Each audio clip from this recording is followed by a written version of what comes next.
નમસ્કાર, તમે જોઈ રહ્યા છો BE ન્યૂઝ. હું છું આપની સાથે પ્રવીણસિંહ. નવરાત્રી મહોત્સવનો રંગરૂપ સૌ કોઈને ભાવે છે, પણ જ્યારે આગેવાનો સાદગીપૂર્વક સામાન્ય જનતાની વચ્ચે બેસીને ઉત્સવ માણે ત્યારે વાત ખાસ બની જાય છે. ભંડારીયા શક્તિધામ બહુચરાજી મંદિરે એવી જ એક અનોખી ઝલક જોવા મળી, જ્યાં પૂર્વ શિક્ષણ મંત્રી અને ધારાસભ્ય જીતુ વાઘાણી અનોખા અંદાજમાં દેખાયા.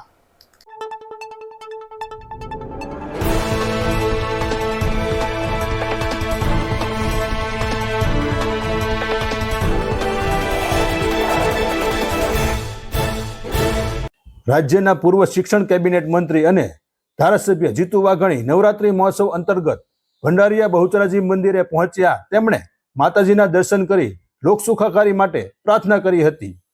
ખાસ વાત એ રહી કે ભંડારીયાની પ્રાચીન પરંપરા મુજબ યોજાતી માંડવીમાં જીતુ વાઘાણીએ લોકોની સાથે જમીન પર બેસીને ભવાઈ નાટક નિહાળ્યું. સામાન્ય નાગરિકની માફક ભીડ વચ્ચે બેસીને કલા નિહાળતા જીતુભાઈ વાઘાણીની સાદગી અને નમ્રતા સ્પષ્ટ દેખાય. નાટક પૂરું થયા બાદ તેમણે કલાકારોને મળીને તેમની કળાની બિરદાવણી કરી.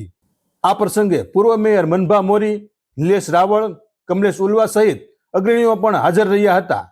ટ્રસ્ટીગણ અને સ્વયંસેવકો દ્વારા જીતુ વાઘાણીનું ભાવપૂર્વક સ્વાગત કરવામાં આવ્યું હતું. ભંડારીયાની આ પ્રાચીન પરંપરા માત્ર ધાર્મિક નથી, પણ સાંસ્કૃતિક અને કળા સાથેનો અદ્ભુત મેળાવડો છે. અને જ્યારે નેતાઓ લોકજીવન સાથે એકરૂપ થાય ત્યારે ઉત્સવની ઉજવણી વધુ યાદગાર બની જાય છે. આ BE ન્યૂઝ સાથે જોડાયેલા રહો. અમે તમને દરેક સ્થાનિક મુદ્દાઓ સાથે ખબર પહોંચાડતા રહીશું. નમસ્કાર.